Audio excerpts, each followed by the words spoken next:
नमस्ते दोस्तों, मेरा नाम कुसुम है और मैं एक बहुत ही गरीब घर की लड़की हूँ। मैं जिंदगी में कुछ करना चाहती थी ताकि हमारे घर की आर्थिक हालत सुधर सके। मेरे मम्मी पापा मजदूरी करके किसी तरीके से हमारा पेट पालते थे। मैं जवान हो रही थी और मेरे मालिक के घर पर मेरे 60 साल के बूढ़े मालिक अपने बेटे बहू और पोते के साथ रहते थे। मेरा काम मेरे मालिक की सेवा करना था। मैं दिन भर इसी घर पर रहती और मालिक की सेवा करती थी। एक दिन मुझे मेरे मालिक ने अपने कमरे में बुलाया और कहा, बेटा मेरे घुटने में आज बहुत दर्द हो रहा है। उन्होंने मुझे 50 रुपए दिए और कहा कि मेरे घुटने की अच्छे से मालिश कर दो। मैं काफी खुश हो गई थी क्योंकि यह पैसे हमारे घर के लिए बहुत मायने रखते हैं। दिन भर मालिक के घर पर रहने के बाद भी मेरी पगार 8,000 थी। मैं मालिक की सेवा के साथ साथ घर का छोटा मोटा काम भी कर दिया करती थी। पर आज पहली बार मुझे एक्स्ट्रा पैसा मिला, वरना मेरे पैसे तो मेरी माँ को ही वह दिया करते थे। मैंने तेल लिया तो मालिक ने अपनी धोती ऊपर उठा दी। वह मुझे बहुत ही अजीब सा लगा, पर वह ठहरे बुजुर्ग इंसान। मैं हल्के हाथों से उनके घुटने की मालिश करने लगी। वह आंखें बंद करके आराम लेने लगे। करीब 1 घंटे तक मैंने उनकी मालिश की। उसके बाद मैं वहां से घर आ गई। अगले दिन जब मैं काम पर गई तो शाम के वक्त फिर से मालिक ने मुझे अपने पास बुलाया और कहा कि बेटा कल की तरह आज भी मेरे घुटने की मालिश कर दो, और फिर से मुझे 50 रुपए दिए। अब ऐसा रोज रोज होने लगा। रोज मुझे एक्स्ट्रा पैसा देते और मुझे ये काम करवाते। लेकिन एक दिन कुछ ऐसा हुआ कि मेरे पैरों तले से जमीन निकल गई। मैं डर के मारे थर थर कांपने लगी और मेरी जान निकल गई।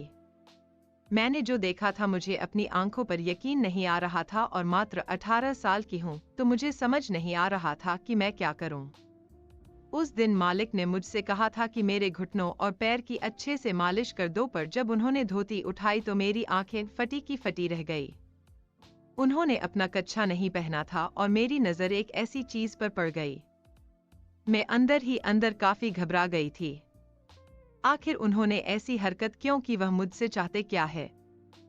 अब मेरे दिमाग में शक घर करने लगा। कोई भी इंसान सिर्फ घुटने की मालिश के लिए इतने पैसे क्यों देगा?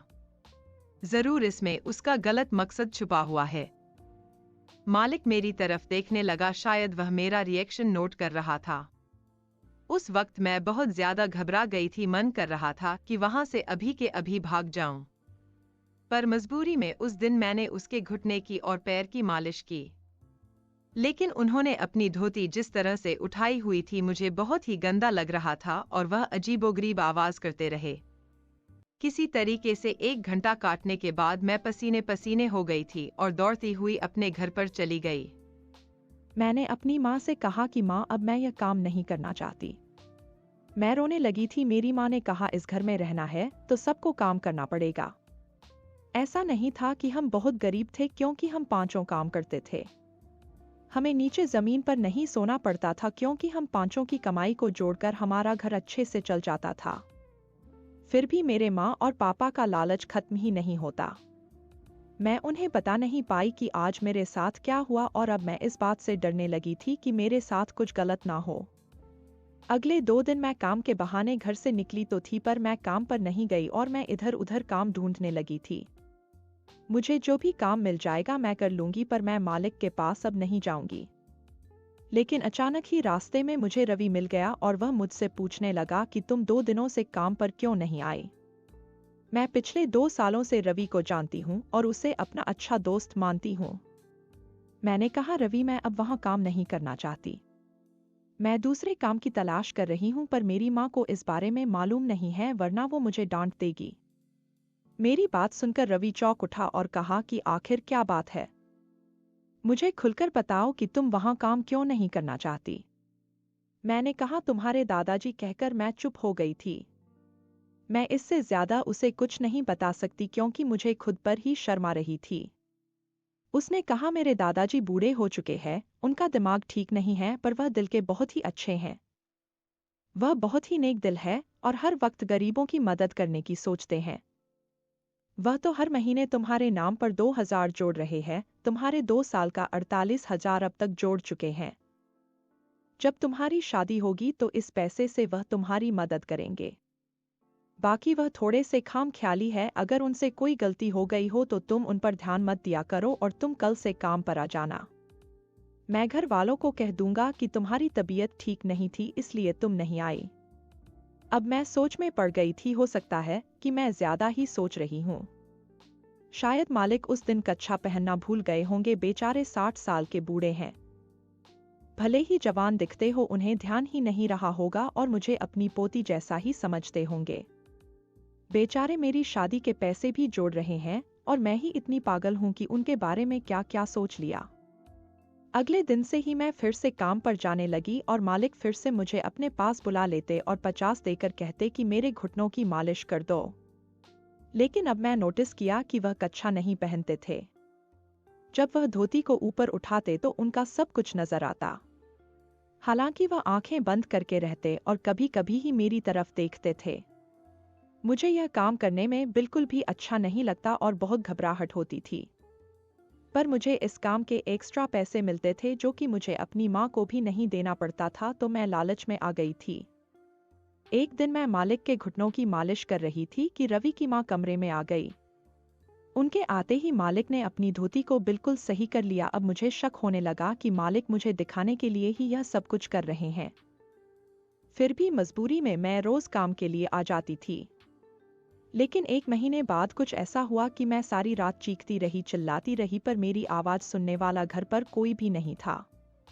रवि अपनी मम्मी पापा के साथ शादी में गया हुआ था और रवि की माँ ने मेरी माँ को फोन करके कह दिया था कि हम 2 दिनों के लिए बाहर जा रहे हैं और आपकी बेटी को 2 दिनों तक हमारे घर पर रहकर मेरे ससुर जी की सेवा करनी पड़ेगी और घर का सारा काम करना पड़ेगा।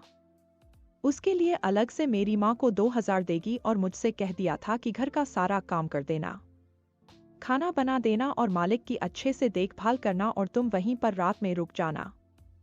पर मुझे बिल्कुल भी सही नहीं लग रहा था और मैं बहुत ही घबरा रही थी। मैं रवि को बुलाकर भी कह दिया था कि मुझे बहुत घबराहट हो रही है। रवि ने कहा, मेरे दादाजी बहुत ही नेक दिल इंसान है। मैंने तुमसे कहा है ना कि तुम्हें डरने की कोई जरूरत नहीं है। वह तुम्हें अपने पोती की नजर से देखते हैं। मैं रवि से कह नहीं पाई थी कि वह मेरे साथ रोज क्या करते हैं। उनकी गंदी हरकत से मैं परेशान हो चुकी थी और अब 2 दिन मुझे उनके साथ बितानी है। रवि और उसका परिवार चला गया। उनके जाते ही मैं रसोई में जाकर खाना बनाने लगी। खाना बनाते ही मालिक ने मुझे अपने पास बुला लिया। उसने कहा, बेटा आज मेरी तबीयत बहुत खराब है, आज तुम मेरे पूरे बदन की मालिश कर दो। उन्होंने 500 रु दिए और कहा, मेरी अच्छे से मालिश करो। रात के 8 बज चुके थे। मालिक ने कहा, पहले हम खाना खा लेते हैं, फिर तुम मालिश शुरू करना। मैं दिन भर के काम से आज बहुत थक चुकी थी और मुझे रात भर जागकर उनकी मालिश करनी होगी। क्या मैं इंसान नहीं हूं? मुझे भी तो नींद की जरूरत है। लेकिन 500 नोट देखकर मेरे मन में लालच आ गया था। मैंने उनके पैसे ले लिए और रवि ने मुझे बार बार कहा था कि उनके दादाजी एक नेक दिल इंसान हैं। लेकिन फिर भी ना जाने क्यों मुझे अंदर ही अंदर बहुत ज्यादा घबराहट हो रही थी। मेरा दिल बहुत ही अजीब तरीके से धड़क रहा था क्योंकि आज रात घर पर हम दोनों ही हैं। खाना खाने के बाद डर डर के मैं उनके कमरे के अंदर आई। मेरे अंदर आते ही मालिक ने कमरे का लाइट बुझा दिया और डिम लाइट जला दिया और उसके बाद उन्होंने मुझे तेल पकड़ा दिया और फिर कुछ ऐसा किया कि मेरे होश उड़ गए। उन्होंने अपने सारे कपड़े उतार दिए। उनकी हालत देखकर तो मेरी हालत बहुत खराब हो गई थी और मैं बिल्कुल कांपने लगी थी। मैं उनकी मालिश करने लगी, वह मालिश के मजे ले रहे थे। पहले तो उल्टा लेटे हुए थे, फिर थोड़ी देर बाद वह सीधा लेट गए। उनकी हालत देखकर तो मेरी चीख निकल गई और मुझे डरता हुआ देखकर वह मुस्कुराने लगे। मैं डर डर कर उनका सब कुछ मालिश कर रही थी क्योंकि उन्होंने कहा था कि मुझे पूरे शरीर की मालिश कर दो। मेरा दम बिल्कुल घुटने लगा था, लेकिन मालिक ने मुझे हाथ नहीं लगाया। उसने मेरे साथ कुछ भी गलत हरकत नहीं की। करीब 2 घंटे मालिश के बाद उन्होंने कहा, अब तुम जाकर सो जाओ। मैं उनके कमरे से बाहर आ गई, लेकिन मेरे अंदर एक अजीब सी हलचल होने लगी थी।